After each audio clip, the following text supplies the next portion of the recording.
Andy, my dude, have you heard of the magical website builder known as Squarespace? Ugh, not another Squarespace ad. I feel like every podcast is sponsored by them. Hey, don't knock it till you try it. Yes, okay, it is overhyped, but actually it lives up to the hype. Squarespace is like a website fairy godmother. With a click of a button, your site transforms into a beautiful masterpiece. A website fairy godmother? That sounds interesting. What makes it so magical? Well, for starters, those slick templates make anyone look like a professional web designer. Pick one, customize the colors and fonts to match your brand, and voila. Plus, the drag and drop fluid engine is so easy, your grandma could build a site on Squarespace. Well, she did knit me a lovely scarf last Christmas. Maybe website design is next. Exactly. And when you're ready to sell your Nana's handmade scarves online, Squarespace has built-in e-commerce. Add a store with one click. Get flexible payment options. Then watch those sales roll in. And when she wants to teach others her steezy scarf skills, Squarespace's new courses feature is just the ticket. Nana can set up her curriculum and enrollments and payments in a snap and become the next e-knitting influencer. Oh, wow, you really sold me with the grandma angle. Sign me up for that free trial.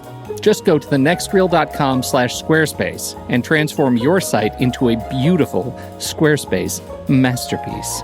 Well, thanks, Pete. Even though it's overhyped, Squarespace actually sounds perfect for Nana's site's needs.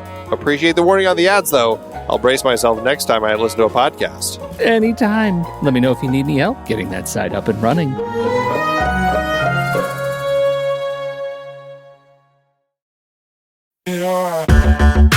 Andy, can you believe we've almost hit 700 episodes of The Next Reel? I know, it's crazy. And with all the other episodes in our family of podcasts, we are well over 1,200 episodes of movie conversation. It's really pretty amazing that we've gotten to have these in-depth movie chats every week for over a decade now. And we couldn't have done it without our loyal community of film fans. Their support over the years has meant so much. For sure. That reminds me, we should give the merch store a shout out. Buying shirts from thenextreel.com/merch is a great way listeners can continue to support the show. Plus, they get to sport our great designs. Absolutely. I think sometimes folks forget we have a variety of shirts, mugs, phone cases, and more available. In fact, a great place to start is with a shirt sporting the Next Reel's logo. We also have that classic Fast Times Spicoli Surf School tee, or the weirdly popular Rusty's European Tour shirt. The one from National Lampoon's European Vacation. Why is that so popular? Search me, but we have sold a ridiculous number of those. I guess there are a lot of Rustys taking trips to Europe? We're always adding new designs based on movies we've covered, like our brand new design for a streetcar named Desire, featuring a streetcar named Desire. So if you want to rep your love of TNR and films, head to thenextreel.com/merch. Every purchase helps us continue to have these weekly in-depth conversations. So visit thenextreel.com/merch today. And as always, thanks for listening and being a part of the Next Reel community. We've got lots more great movie chats coming your way.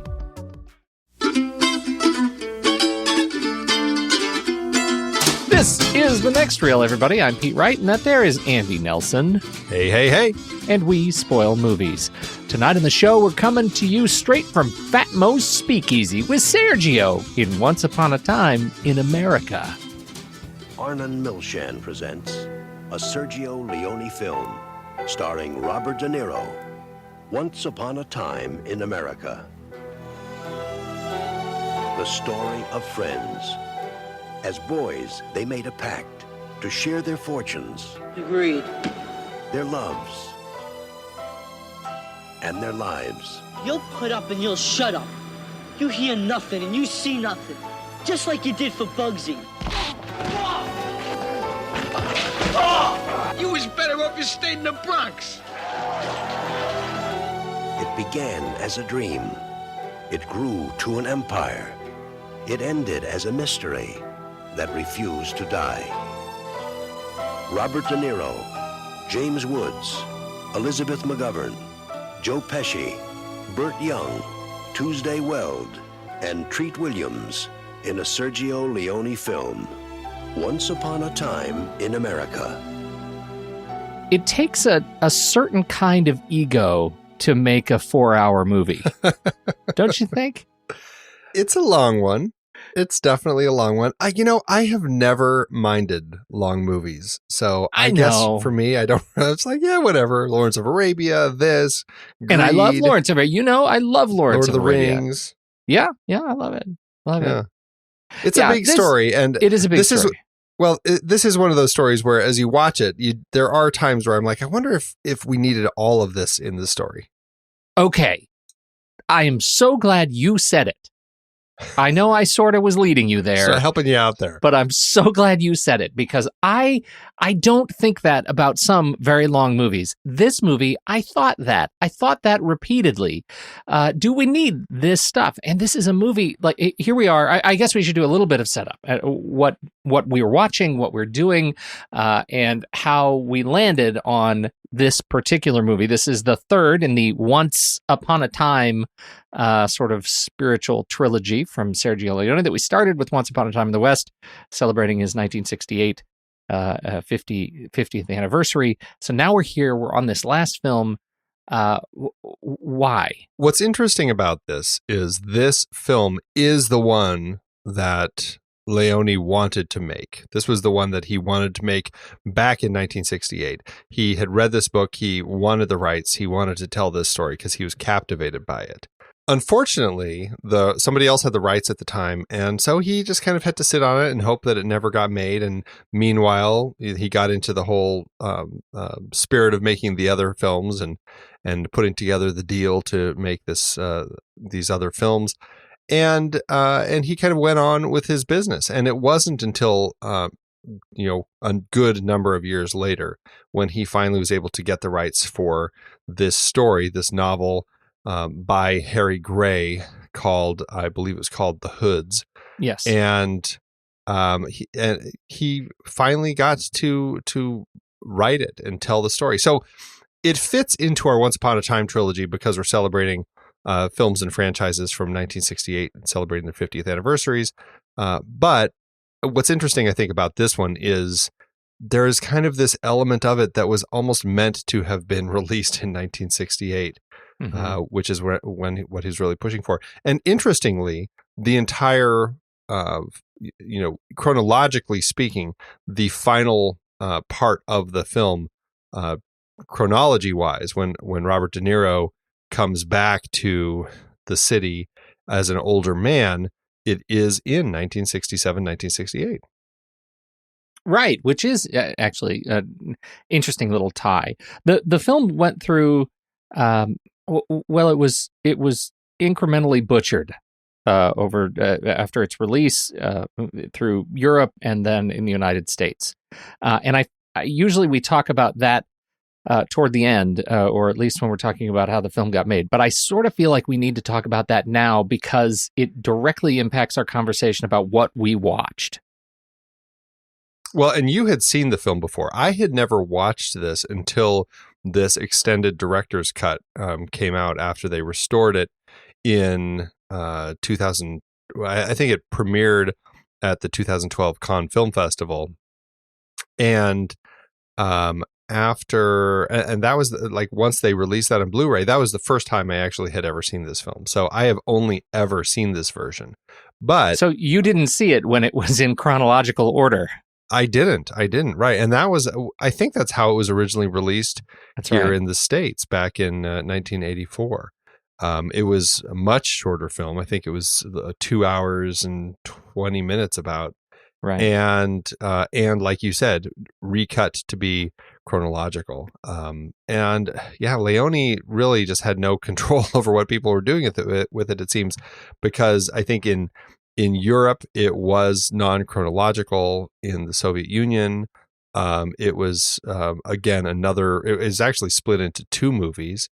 There was a TV version, just all these different versions of it. And I think it really suffered because of that, especially here in the States, because there's something, granted, it's a long film, but there is something about the way that it jumps between time periods from the middle story to the early story to the last story and back and forth that I think really lends to the flow of it. And I can only imagine that watching it chronologically is just going to kind of mess with that. Well, it's funny. I don't have a strong, well, I should say, I only have a strong sense memory of the film, right? I didn't remember a lot of detail going into this. But I do have this feeling watching it this time that it actually makes sense now. And not just that it makes sense, it makes sort of narrative sense when you get surprised by something that characters do. You get surprised by, how and when characters' lives intertwine. It actually just makes it's better this way, the way we watched it, than it was before. But I walked away from my first experience with the film having really enjoyed it, and now I feel sort of dirty for ever saying that, because this was a much better experience than the cut that I saw. So there were three, I think, formative cuts. The first was the Cannes cut, which was the original, his original release, which was 227 minutes. The U.S. cut was brought down to 139, and that's the original theatrical cut. And then the one that we watched is what is the minutes on the one we watched? 251 minutes. 251 minutes. That's the extended director's cut. And what is included in the extended director's cut is stuff that the Film Foundation and that the Leone Family Foundation found, I guess, and decided this is true to the spirit of Sergio's original idea of this film. We're going to go ahead and do our best to remaster this to make it look as close to the original film as we can, and we're going to slap it back in there. Leone had cut it from his 269-minute version. It was 269. When they restored it, they unfortunately were not able to find those missing 18 minutes that are at this point completely lost to time, unfortunately, or 24 minutes, however many it is. There's a chunk that at this point there's just, they don't know if they'll ever find. But Leone had cut a number of these scenes in order to kind of hit this 229-minute mark for the theatrical premiere. And so that's technically the version that he approved, the 229, but the 269 is the version that I think he would have preferred had he been able to release it his way. Mm-hmm. Mm-hmm. There are pieces of it. So I'll spoil this part. I enjoyed my experience with this movie. I was fatigued by the end of this movie, and other long movies. You mentioned Lawrence. I don't have the same sort of fatigue at the end of that movie. That's a movie that I can sit through and not take advantage of intermission. This is a movie it took me days to get through this movie. I had to watch it like a mini series, and I don't know what that's all about. It doesn't seem to me to have the weight of something like The Godfather. If we're going to compare in genre. And yet it is still beautiful. It still has some really strong moments, and this, watching these kids, these sort of Jewish street rats, grow up to become the mob, and their interactions with one another is overall a really great experience for me. Yeah, I would agree with that. I actually have a great time watching the film. I enjoy the characters. I enjoy the story. I enjoy the pace. I mean, I really do enjoy the way it just kind of unfolds. Yes, there's a lot of story here. And sure, there's probably stuff that we could cut or could have been streamlined in order to tell it in even a 3-hour version or 2.5-hour version. But I still end up enjoying it. And it's not a perfect film. I certainly have issues with elements of it. But I find myself drawn to this group of these troubled Jewish youths and watching them grow up. I find really interesting. And I mean, it wouldn't be my favorite Leone film, but I am glad that I've seen it now, and I find myself in a place where I enjoy watching it unfold. Like you, I it's not an easy one time sit down and watch all 4 hours and 20 minutes or whatever it is. It's a little beefy, but I still find myself really just kind of, once it's on, it's easy to just kind of let it kind of wash over me. Part of what's interesting to me about this movie is the way it sort of compares to, the hood mentality here with the sort of hood mentality we have in all the Westerns that we've watched from Leone, right? I mean, there's a certain aesthetic that he captures when he's capturing crime on screen. And to me, I found it really satisfying to watch him sort of recreate his story of masculinity and story of violence and do it just with a sort of a different skin on it. Did you notice that? Yeah, I think that's an apt way to kind of look at the film and how the society is growing and changing. And it certainly fits in with a more mature theme that we find in this trilogy as opposed to his Man with No Name trilogy, which definitely feels more just kind of fun genre Western with some characters. They make decisions that don't necessarily have big consequences. But it's just fun. It unfolds in really enjoyable ways. These three films that we've been watching for this particular trilogy all feel like the stakes have been raised. When people make decisions, it's a lot more serious. And as we kind of talked about back in the first episode, it really is kind of this trilogy of the birth of a country and how things change with the expansion of the railroad and the death of the Old West and revolutions and how they kind of grow and change society. And here we get kind of a society that's a little farther along, but how you have those different elements within it. And this is certainly a look at that criminal element and how it grows and kind of takes over to a certain extent. And it is interesting to see how that kind of compares to what he was doing in his Westerns. And we've got these darker characters. But I guess my point is, what I find interesting is how in this particular film, especially, maybe even more so than the previous two, I find that there's a lot bigger consequences with some of these decisions and the way that things unfold. If he had characters making decisions like some of these guys do in his Man with No Name trilogy, I don't think that it would have fit. It would have felt kind of strange and a little, off as far as the tone.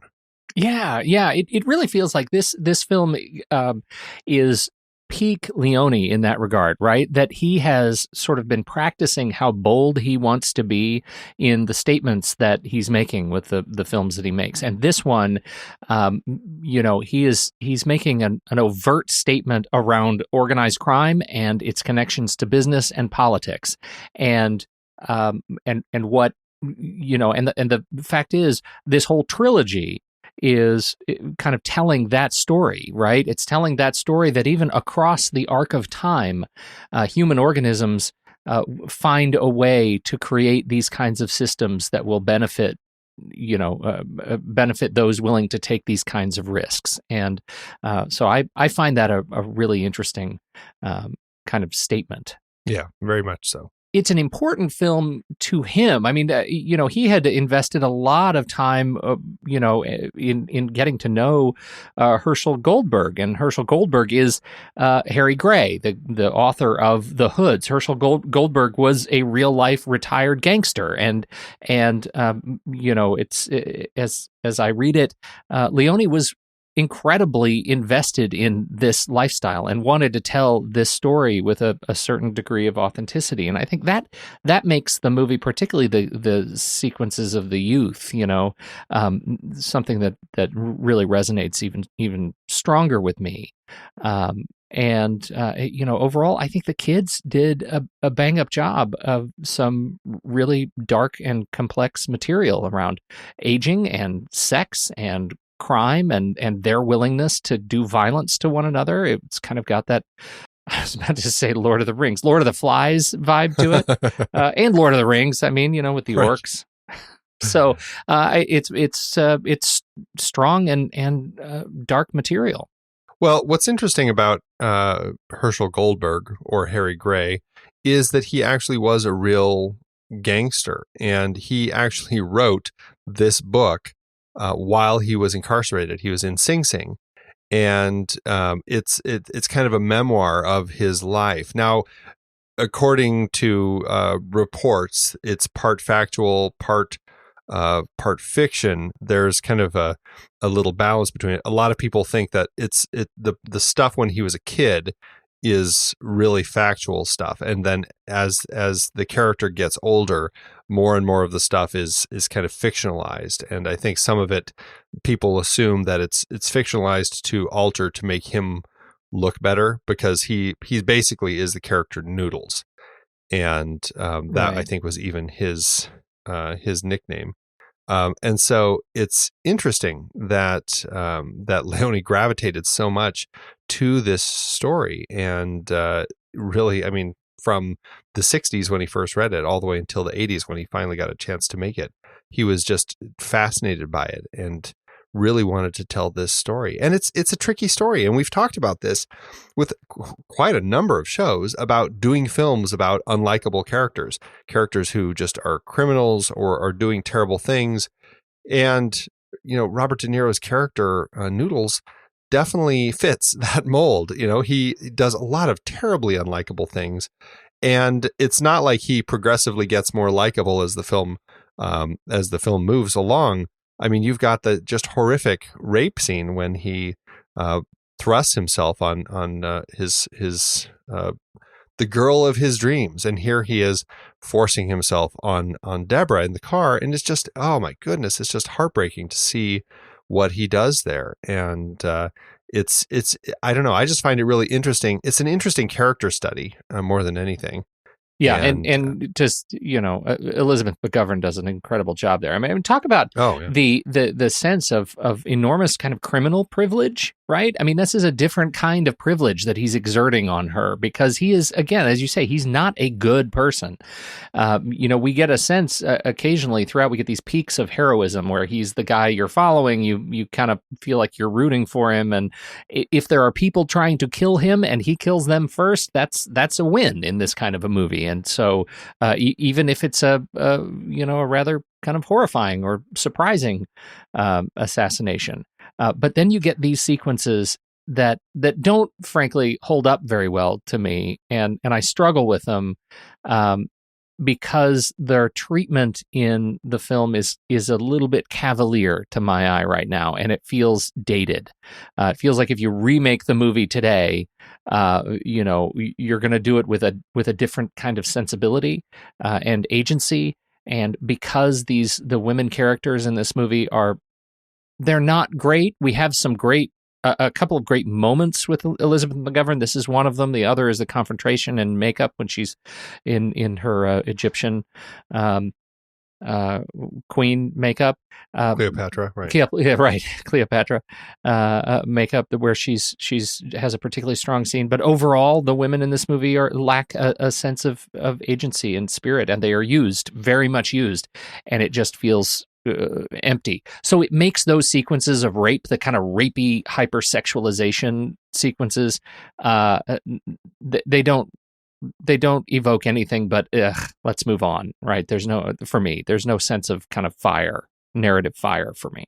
Well, just as an asterisk to that, I will say I think Tuesday Weld is fantastic in this film. I think she is just wonderful in the role that she plays. It's a tough role to play, this kind of masochistic woman who gets into these relationships with awful people, but just watching her as she evolves through the course of the film, I really, really enjoy. So that's my little asterisk. And I guess I just want to spin off that because we know that Leone has struggled in the past with strong women characters, and we have these highlights of great women characters. And I think you're right. Carol in this film is one of those, and we had one in Once Upon a Time in the West, and we did not in Duck You Sucker, and so that was all. Leone feels like a filmmaker to me that he struggles with telling stories about women. I think he does a great job in Once Upon a Time in the West. I think he has a couple of really interesting women characters in this film here, regardless of kind of how you feel about how they end up getting used. I do find them both completely fascinating. But I find that as a filmmaker, when it comes to telling stories about women, he falls into that camp with like Michael Mann, who does a great job of telling stories about men often bad men doing their misdeeds and dealing with the consequences therein.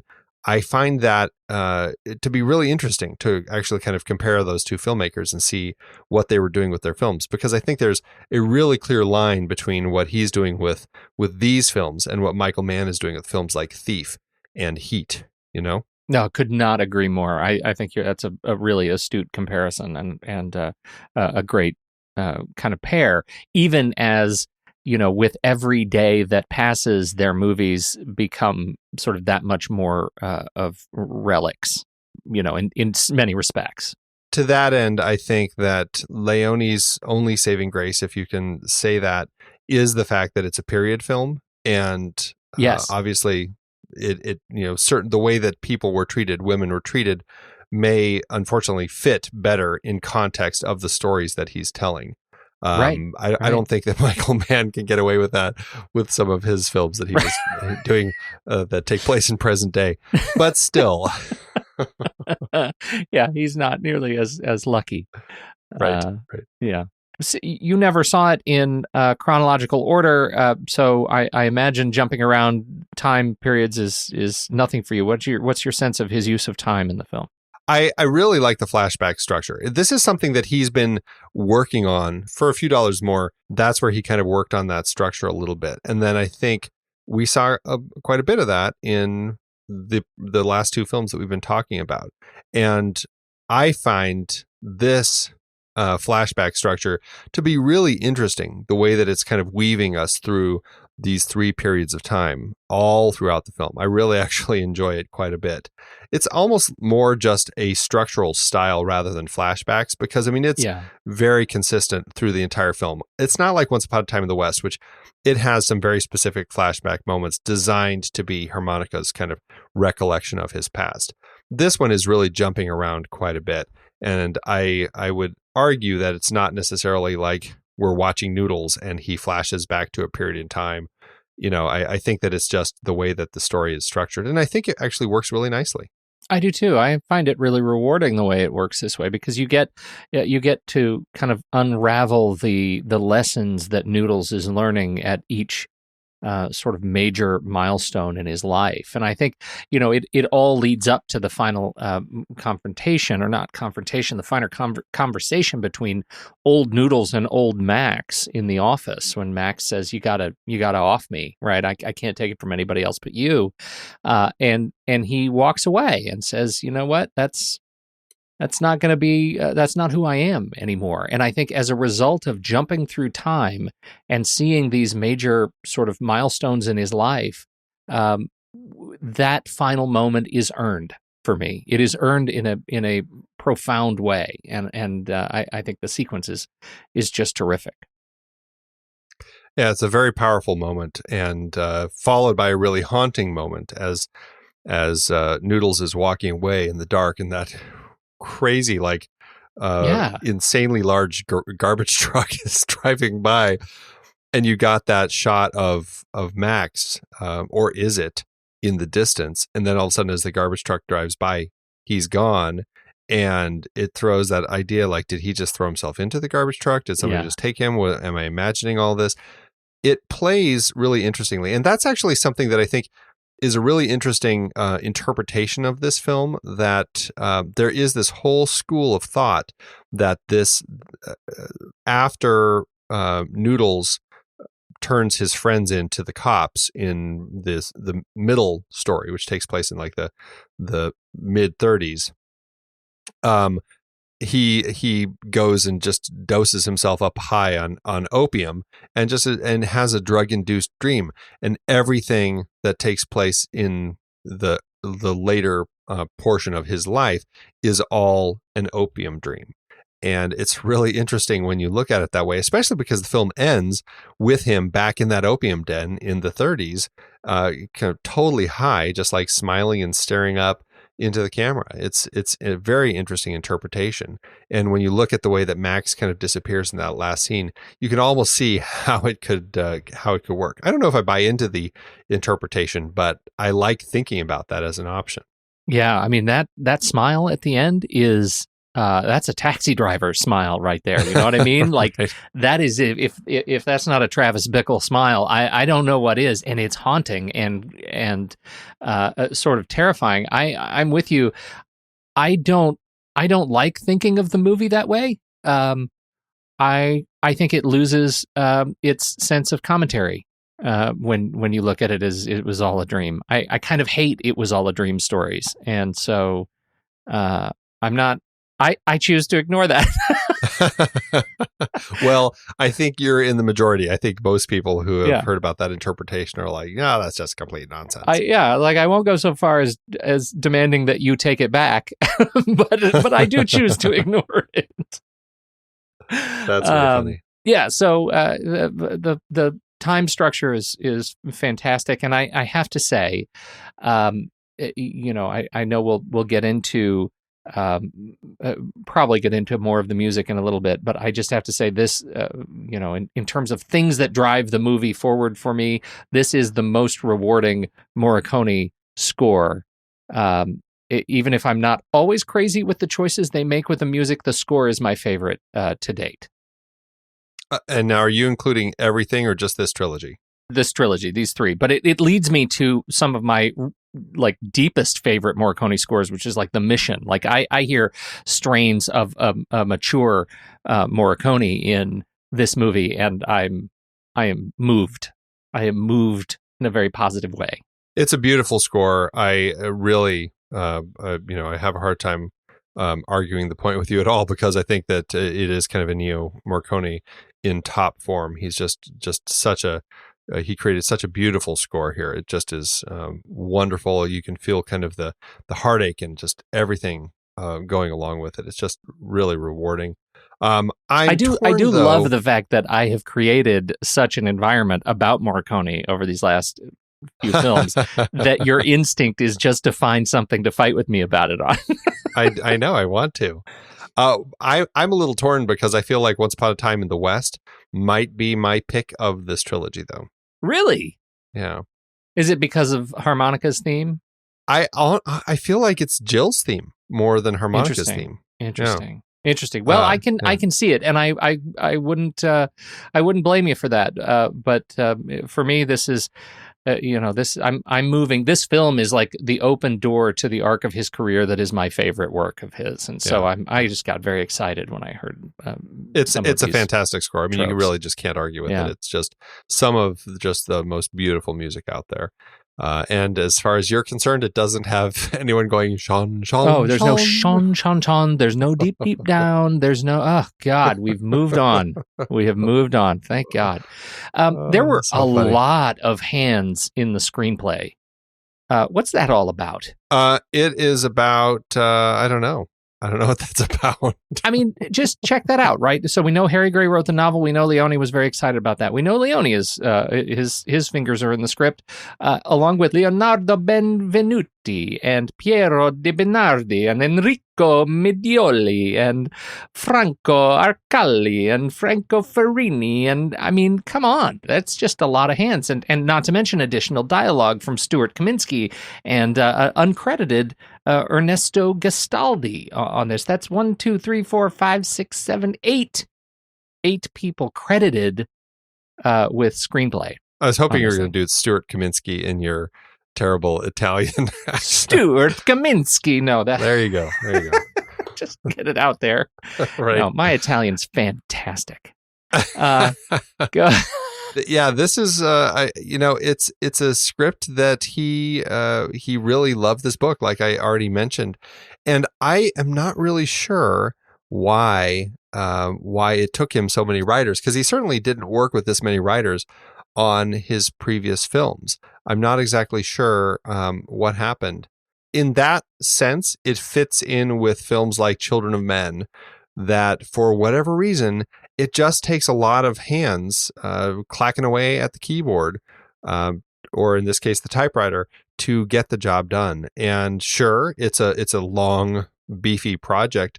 I think that I heard Stuart Kaminsky, actually, of all of those people, talking in some of the behind the scenes bits, and how he was given the original treatment that Leone had put together. And it was like a 400-page document or something crazy like that. That's right. And it was an Italian script. And the way that they do that is it's all the action on the left and dialogue on the right. And it was just action. The whole thing was action only. And Leone said, just figure it out, fill in the other side. And so he kind of had to just jump in and really kind of crank on figuring all that stuff out. But yeah, I mean, when it's a long script like this, I guess I can say that's why, but otherwise, I don't know. The version of the script that is linked in the show notes for education purposes only is it's the English version of the script that it comes in at 321 pages. And it is, if you're interested in the structure that Andy is talking about, you should check it out, because it is still structured, even as it has been sort of translated into English. They kept the structure, and so you can see the action on the left and the dialogue on the right, and it's kind of fun to run through. Even if you don't have the patience to get through all 321 pages, it's significant, and it's a little scruffy scan, but it's worth checking out. One thing that I do want to talk to about, aside from the script, which is a very interesting one, is Leone's direction. We've been watching him. This is the 6th out of 7 films of his that we've talked about on the show. So we've definitely covered a hefty chunk of his body of work. I feel like as we've been going, there are certain techniques that we've been seeing quite a bit. And some of them he's been really developing, like the flashbacks. Another one that I think is a really interesting tool that he uses and has been really experimenting with, and I think largely improving the way he does use it, is the way that he does his long reveals, where he sets something up and you don't really know what we're reacting to or what the scene is, what's happening for quite a while, like we talked about in the last episode with Ducky-Sucker, when we have Juan in the cave and we're just staring at his face for a very long time before we see what it is that he's reacting to, which happens to be all of the dead people. And he does that a number of times here. A lot of the times they work really well. And I actually, for the most part, think that he has really improved the way that he does that. The one thing that I will say, though, is that phone ringing for what feels like a half hour. Yeah, it's one of the most annoying. Yes, one of the most annoying. It's like the first hour and a half of the film. I felt like it was never going to end. It was so awful. Every time I watched it, and actually, it reminded me as I started watching it that I think I was flipping around once and I caught this like on cable at one point, and I came in just at that moment, so it was pretty early in the film. But I was like, why is this phone ringing all the time? There's no phone in the scene, and without the context of the rest of the film, I was like, I don't think I want to watch that movie because I don't think I can handle that. It is really annoying, and it takes, and obviously it's a key moment in Noodle's life. And when he's in kind of this opium haze, it makes sense that this thing is the thing that's kind of connecting all these parts of his life. This phone call that he made to kind of squeal on his friends. Yeah. I think it's super fascinating, and I actually end up really liking it. But man, is it one of the most annoying things that Leone has ever done. It makes me want to like stick chopsticks in my ears. It is gratuitous in its revelation, and I totally agree. But I have to double agree with that point. Right, that is a definitive moment in his life. The way Leone is able to go from there and make a convincing argument that this gangster has given up his life and sent his buddy to prison, sent his buddy, like his intention is to send his buddy away and send himself away in the process to protect him. I thought was really artfully done in terms of a testament to his ghosts and to masculine friendship. Well, and it does allow for what I think is a really fascinating mystery. I really enjoy watching the senior version of Noodles in the 60s, trying to figure out who is this person who took the money? Why are they now after me? And I find it to be a really exciting mystery. I think that it works really well the way that Leone has set the story up. You have written here Feather Factory. Are you talking about the dancing sequence? No, I'm talking about the wonderful scene when they have stolen the diamonds for Joe Pesci's character. For a friend of his, they steal these diamonds and then they give them to the guy who they stole them for, and then they kill him and all of his men and go and this is Burt Young. And they kill his men, and one of his men escapes the car and runs into this factory that's like full of, I honestly have no idea what sort of factory it is, but it looks like feathers in all these glass rooms, like they're fluffing the feathers, getting ready to stuff them into like down pillows or something. I really have no context for what it is, but Noodles runs in there after this one guy who escapes, and he's trying to find him, and he's turning the lights on in these rooms, and he sees this guy in with all these feathers and just blasts him away in the feathers. It's such a gorgeous scene. I love that you go straight to the violence. I was actually loving the bakery, and it's not feathers; it's like flour, right? I think it's in the back where the young Jennifer Connelly is practicing her ballet, and we have the young Noodles peeking through a busted slat in the wall and watching her, and he's just worshiping her from a distance here as she practices her own ballet by herself. And this sequence, the way it is shot, the way it is cut, anytime we have her on this raised platform, the way she's lit from the top with this sort of haze of flour in the air, is as close to a snow globe in real life on film that I can remember. And I find it just heartwarming and beautiful. And such a great exploration visually of young love. I think it's just really great. Yeah, that's a beautiful scene and a series of scenes when they do happen there. And I think Jennifer Connelly, as just this young actress in her first role, clearly shows that she's got the chops, because obviously she's gone on to a wonderful career. But it's so fun watching her in this early scene, and they are really touching scenes. It does feel like young love happening, and it's interesting to watch them play out all those scenes with young Deborah and young Noodles, Scott Schutzman, as they kind of go through their relationship. And I think the scene that really cements it is when Bugsy and his men beat up Noodles and Max outside the door, and she's inside, and he's knocking on the door after Bugsy and his men have left, and she's just kind of standing around the corner, and she just won't answer the door. And it's like that is the moment that clicks for her, that if I go after this guy, this is the life I'm going to be in. And it's almost like this beautiful moment where something clicks for her, and she decides, I'm not going to do that, and go a different route. And I like that quite a bit, with especially coming from such a young actress. Yeah, me too. It's really a beautiful little performance. And just before I close the tab, we got to just say, Burt Young, boy, is he great playing Paulie in this one too. Not that you would know, because you're not a big Rocky fan, but I just loved seeing him as he's telling the story, that awful story. Oh, geez, right. But seeing him with Joe Pesci in this film was really fun. You brought up Joe Pesci. This is a moment of great confusion for me that I want to run by you. So we've got this whole scene with Joe Pesci as Frankie, setting this whole diamond robbery up for Joe that I was just talking about. And that's it. That's all we see from Joe Pesci until very late in the film, when we see it's when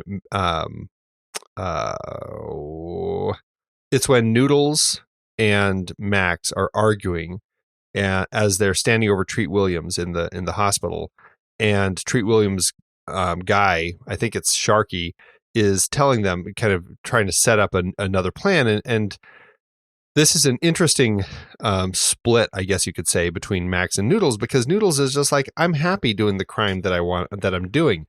And Max is trying to grow and become like this mega criminal. And Noodles is just like, nope, I'm out. And he leaves and he's like, I'm going to Florida or wherever he's going. And he goes downstairs and Max comes and joins him and is like, hey, you know what? I need a vacation too. And the two of them leave together. Mm-hmm. And as they walk out, we see Joe Pesci standing there in the lobby, like he was listening and looking at them.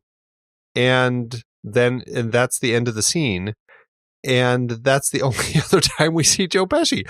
And I kept expecting, okay, so how does he come back in again? Because he was clearly getting himself tied up in that. And all I can think of is that there is another scene there in that missing 24 minutes that may explain why Joe Pesci showed up again at that point in the film. Did you notice that?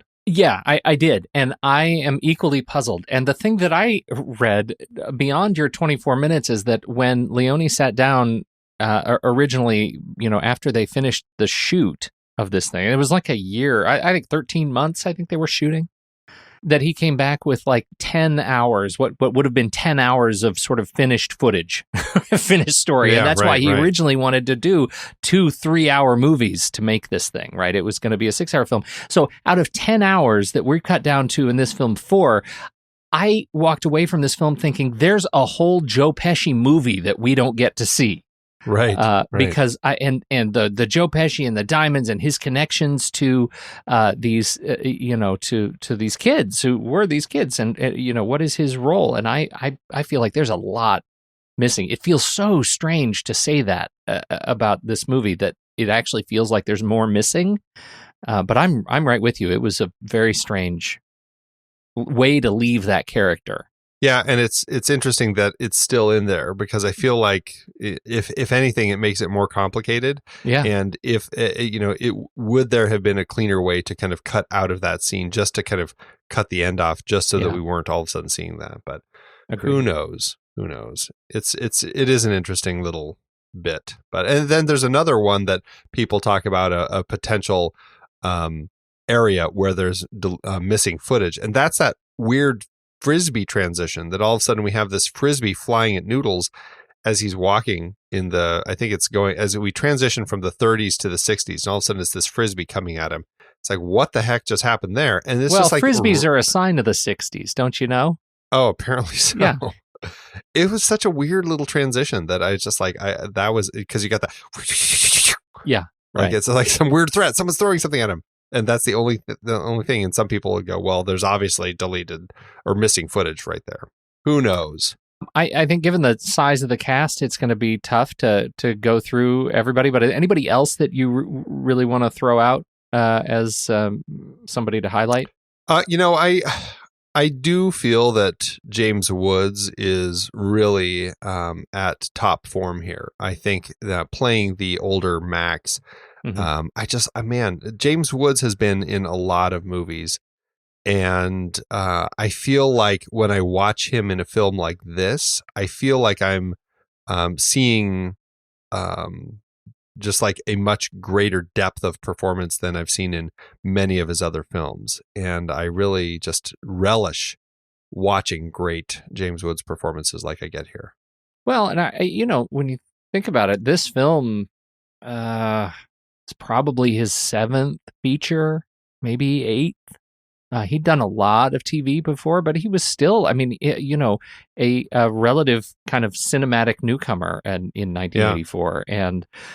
And that's something I would say, about everybody, maybe with the exception of Elizabeth McGovern, that the age process here of taking these characters, the age makeup, I found really believable, and particularly for De Niro and Woods in this case, I think they really shined as they aged themselves. That final sequence as they're having that conversation, he's got teeth, he's got skin, he's got all the stuff on, but it still looked really solid. It looked great, and it allowed him to showcase a kind of depth of performance that I think really holds up. I think it's interesting because we've got all these characters that have they're old and young, and I think generally all of the kids did just as great a a job as the adults. Yeah, it is really a fantastic cast. I didn't really have any issues with any of them. I just love the way that Leone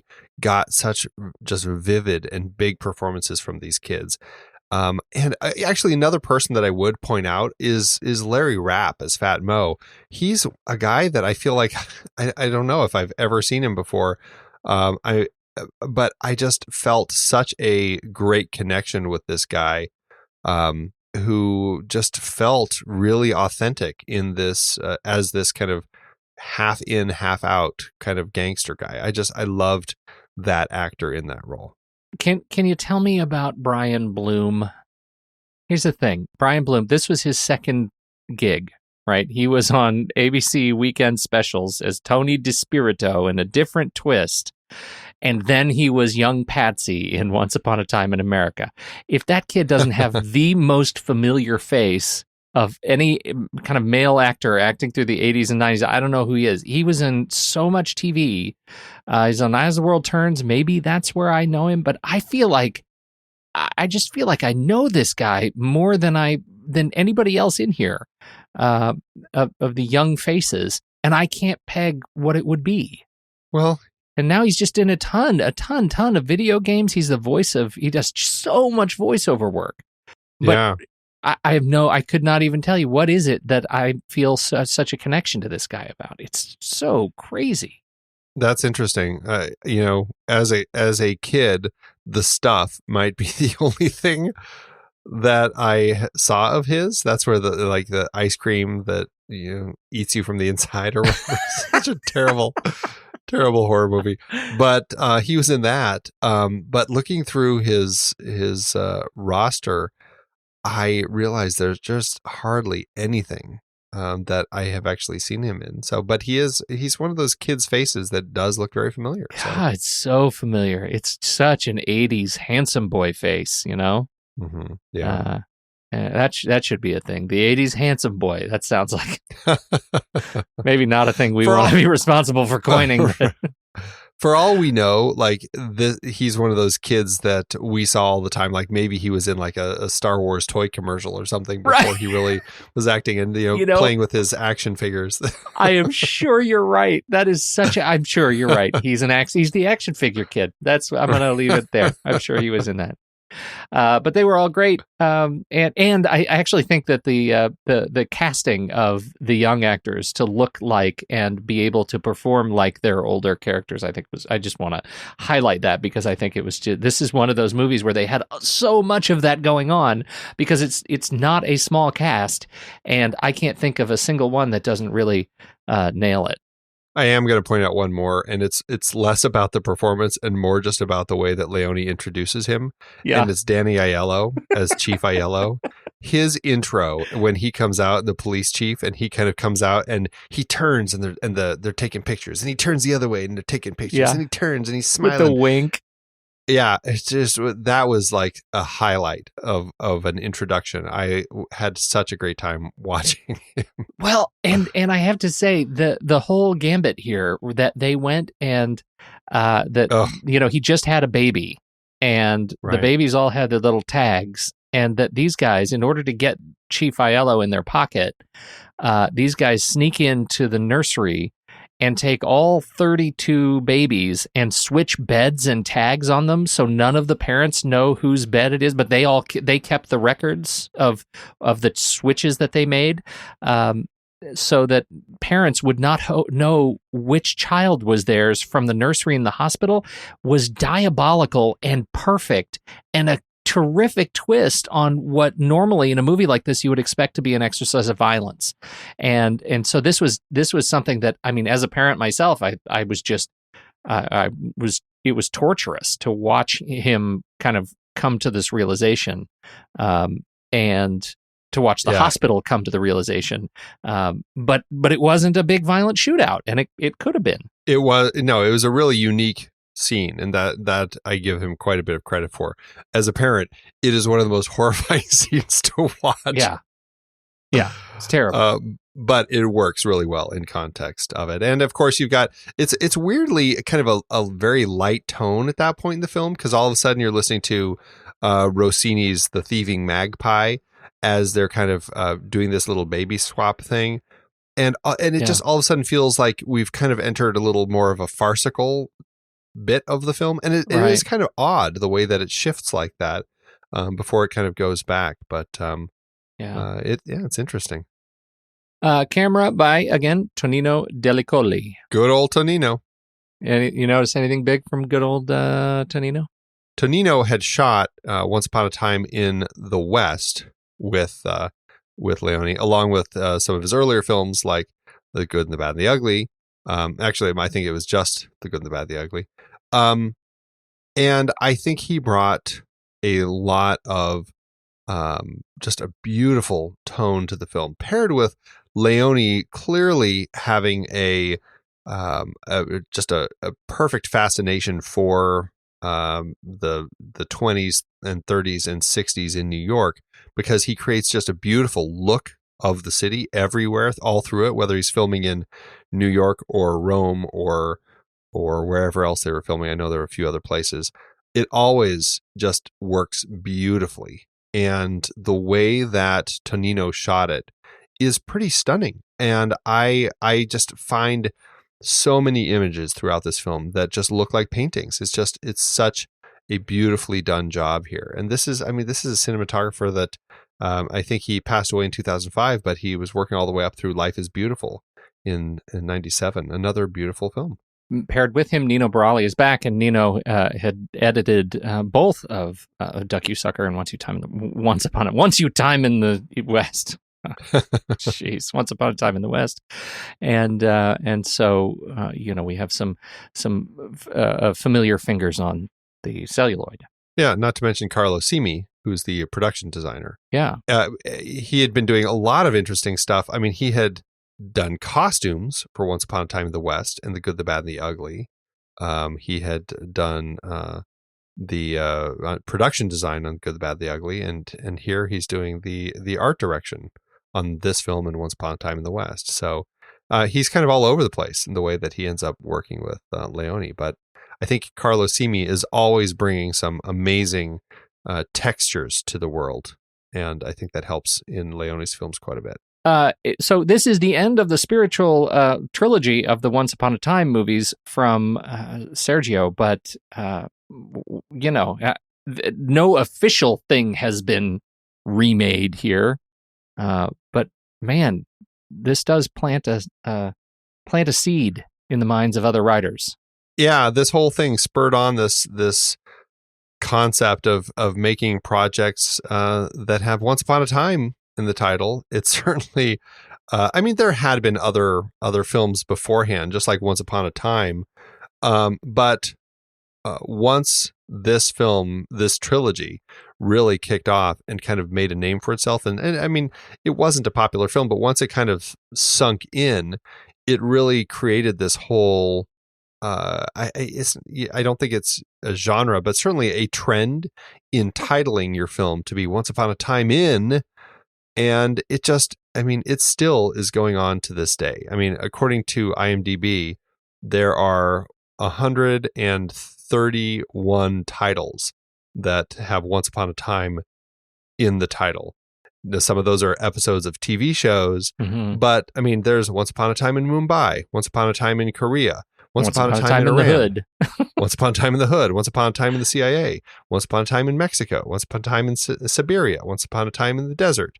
I mean, you can just put anything in there, and you're going to be able to find a way to title it. So it's interesting that that's something that this trilogy did spur on. Well, you got to have a legacy. Am I right? There it is. There you go. How'd it do in award season? Unfortunately, this film wasn't as popular as I think people hoped it would be, and I think that's largely because of the edited versions that were released. But it did still get 11 wins and 9 other nominations. At the Golden Globes, Leone was nominated for Best Director, but he lost to Milos Forman for Amadeus.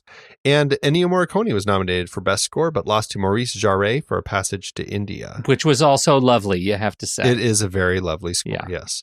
At the BAFTAs, the costume design and score did win there. Cinematography lost to Chris Menges for The Killing Field.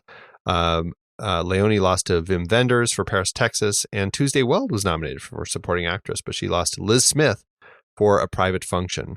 The interesting ones that I did want to point out, especially in the world of Italian cinema, well, one, the Italian National Syndicate of Film Journalists awarded it the Silver Ribbon Award for five categories, and it won for all of them: director, cinematography, production design, special effects, and score. But then you jump over to the David Di Donatello Awards, which is the awards from the Academy of Italian Cinema. And weirdly, Leone was nominated for Best Foreign Director. This is in his Italy? home country. Yes, this is his home country. He was nominated for Best Foreign Director, and he lost to Milos Forman there. And this is funny because, just as a reminder, when he did Duck You Sucker, he won this category for Best Director. So it's a very strange thing. I don't know if it's like, I don't know how they determined that. Is it because it was like funded from a U.S. company as opposed to an Italian one? I don't know. I don't know how they come to terms with that. But yeah, Wow, he did not win that. So there you go. Very strange. that is very strange. I've been curious about this next segment since I turned the movie on, and our vaunted APPFM. How did this do at the box office? Well, for Leone's final film, interestingly, he did get his biggest budget by far. He got $30 million, or $69.6 million in today's dollars. Unfortunately, regardless of the version seen, this movie just never really found its audience.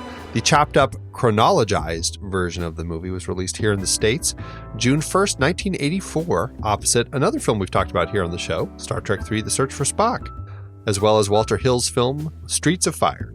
This film only earned $5.3 million domestically and a paltry $250,000 internationally, giving it a total adjusted gross of $12.9 million.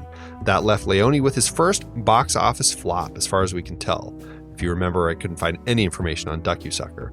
And that left the film with an adjusted loss per finished minute of $247,000. So, ouch. Wow. It is a tough way to finish his career, but at least the film has seen a resurgence in popularity, along with a beautifully restored extended director's cut that received, as we said, the incredible praise at the 2012 Cannes Film Festival. And still, it is not the biggest loser we've discussed on the show. Terry Gilliam still holds that record with The Adventures of Baron Munchausen. See, and I can't believe that, given how long this movie is, that I guess you can call that a significant win in its own right, that it's not the biggest loser.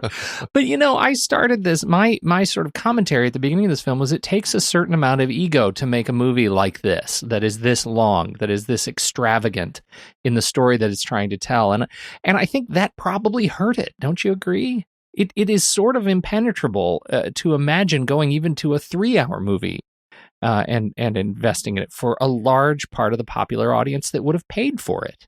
Well, when you have expectations of a director, and I think when an audience member expects another fun Western epic like The Good, the Bad, and the Ugly, certainly it's going to feel like a different type of film and one that you're not really expecting. Because it's not The Godfather. It's not just a straightforward gangster movie. That has really interesting characters, but it's pretty straightforward nonetheless. This is a much more winding story. And yeah, I think that audiences probably were just not ready for it, regardless of what cut they ended up watching of it. Well, I think with that, Andy, we should just, we got to go to it. We got to see how this stacks up between us and rank it. Well, let's do it. Head over to flickchart.com/thenextreel and you'll see our list of all the movies we've ever talked about on this very show. Or you can swipe up or over or across or tap through to your show notes and you'll see the word Flickchart. If you click on it, it should be a link and it'll open up Flickchart for you with this movie where you can add it to your list and see how it stands up to ours.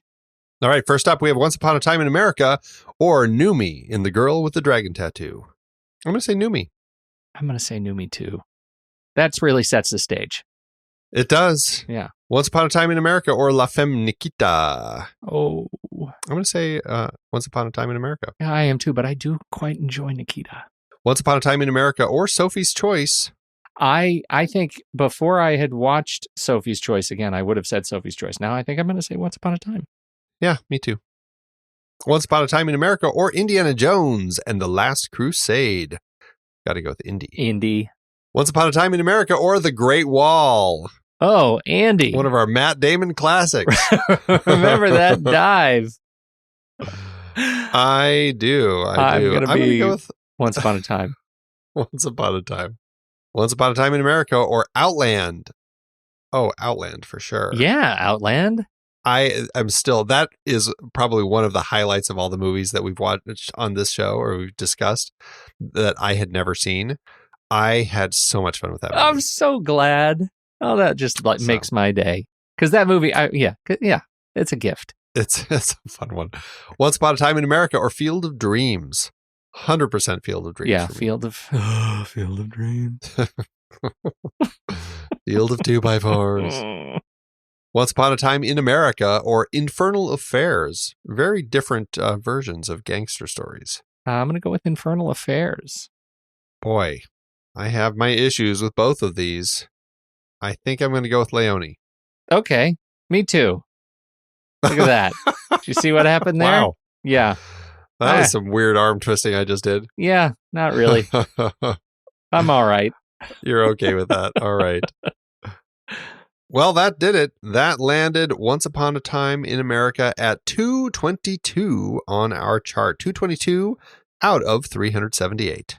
That's, I don't know. Is that disappointing? It's a little disappointing. That's, I feel like it could have landed a little higher. That's, it's about what, a 40% or so. Yeah. I feel like it could be higher. But again, we've talked about a lot of good films on the show. How did it land on your list? This film ended up at 1257 out of 4,060 on my personal flick chart, which puts it at about a 69%, which I think when I looked at that number, it seemed surprisingly low for me. But then I saw the percentage and I'm like, oh, no, it feels like it's probably in the right spot, actually, for my chart. Mine ended up at 486 out of 1,046, which I don't know. Weirdly, it feels a little bit too middle of the road for me. That I felt like I wanted it higher, but man, everything it came up against was decisive. Like I had just no question about what I felt about these movies. If I were to go by the algorithm, I should be rating this 2.5 stars out of 5. Elsewhere, I feel comfortable with a 3-star. And is that 3 stars with a like? Yeah. Yeah, I appreciate a lot about this. I just have a hard time pushing it up into the 4 range. No, I agree. I'm at 3.5 with a like. I definitely have issues with the film. I would put it over Duck You Sucker.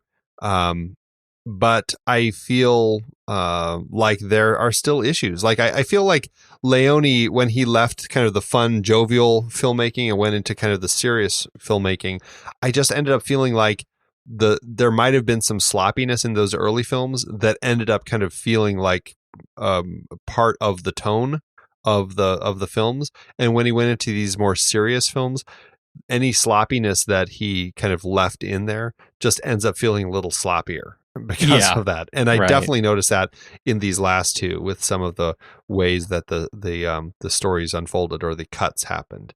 But I still enjoy it.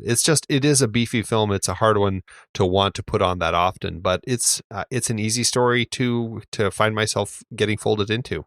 Yep. I agree.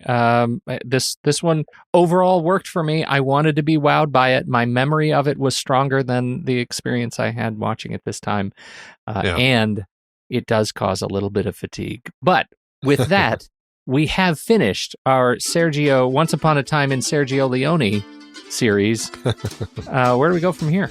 We're going to be returning to a series that we've done off and on throughout the run of our show. It's Movies and their Remakes, and we are looking at movies from 1968 and the remade versions of them. We're going to be looking at the Thomas Crown Affair, and we're going to be looking at the producers. So it will be an interesting set of pairs to see how they were originally told and how they were retold. Oh, I'm very much looking forward to this experience. I haven't played with the Thomas Crown Affair movies in forever. Watched. It's going to be fun. Yeah, just watched the producers recently, but not the early one. So it's been a long time. Very excited to take on this series. Well, if you want to hear more of us, but you can't wait until next week's show, you can support us over on patreon.com/thenextreel and get access to our exclusive members-only weekend show, The Saturday Matinee. We talk about movie news and new trailers. Plus, we go head-to-head in our weekly challenge in which we put together lists of movies related in some way to the movie we're discussing that week. There are all sorts of other goodies, too, if you support us at different levels. Just head over to patreon.com/thenextreel. You can learn more about us and check out detailed show notes at thenextreel.com. You can subscribe for free in your favorite podcast app and follow us on Instagram, Facebook, or Twitter at The Next Reel. And if you want to get into the conversation yourself, join our Discord channel for a whole lot of movie chat with movie lovers from around the world. You can find a link to join in the show notes or over on the website. The Next Reel couldn't happen without the hard work of Steven Smart running Instagram, Ben Lott, who runs all things Twitter, and thanks to Eli Catlin, who graciously allows us to use his song Ragtime Instrumental as the theme to the show. You can find out more about Eli on his SoundCloud page. When the movie ends, our conversation begins.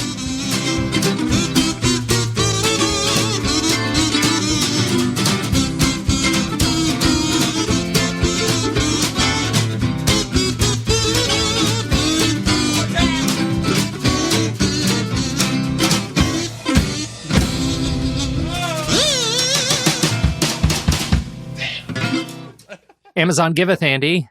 As Amazon always doeth. Oh, Amazon. There are actually quite a few reviews of this film, and in particular of the extended director's cut, Once Upon a Time in America. Yes, there's a variety of love and hate, all spread out across Amazon. Yes, there is. Just for this wonderful film. Truly. I did, I would like to open with what I think is ultimately a gentle review, but it comes from the perspective, I think this is third-party reportage, though, of somebody talking about the experience that her 91-year-old Sicilian grandmother had watching this movie. She says that it's a 1-star, and it is absolutely too violent and, quote, filthy for a 91-year-old Sicilian woman. I bought this as a gift from my elderly mom after she saw part of the ending on TV one night, and she thought it looked like a good movie. Oh, dear. When she watched it from the beginning, she said she became so upset she had to turn it off. In her words, it was filthy and had way too much violence. Although she did expect the violence, knowing what the movie subject was about, according to her, it was too graphic and disturbing, so the movie itself was not good. The rest of the purchase was fine. So, do you see what they did there? Amazon, for once, did an okay job of actually delivering content to their viewer. I like that they included that. I do too. Well, I've got a 1-star by Anson Crawford III, who says, the opening is the biggest beating of all time. Swore to God that if that damn phone rang one more time, I'd turn the friggin' movie off.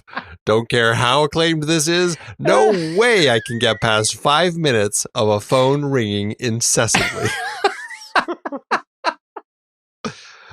I made it, Anson, but I otherwise am right there with you. Oh my God, Anson, you nailed it. Nailed it. Thanks, Amazon. It is hard to believe that we have been having in-depth weekly conversations about movies since 2011. So many great movies, so many great conversations. But it's a lot of work. Producing this show week after week does require a lot behind the scenes.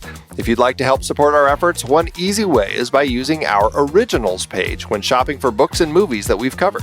Your purchases made through our links give us a small commission at no extra cost to you and allow us to keep having these great discussions. We had some great films in Season 8 that started their lives as books or plays, and you can find all of them on our Originals page at thenextreel.com/originals. That's the site where listeners can find links to purchase all the source material behind the adapted films we covered.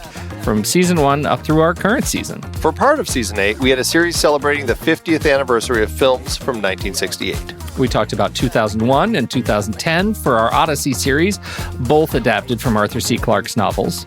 Man, the second one was so much better than the first, right? Don't you even get me started. Need I bring up Under the Cherry Moon again? Yes, also so much better. Wait, no, that's not what I...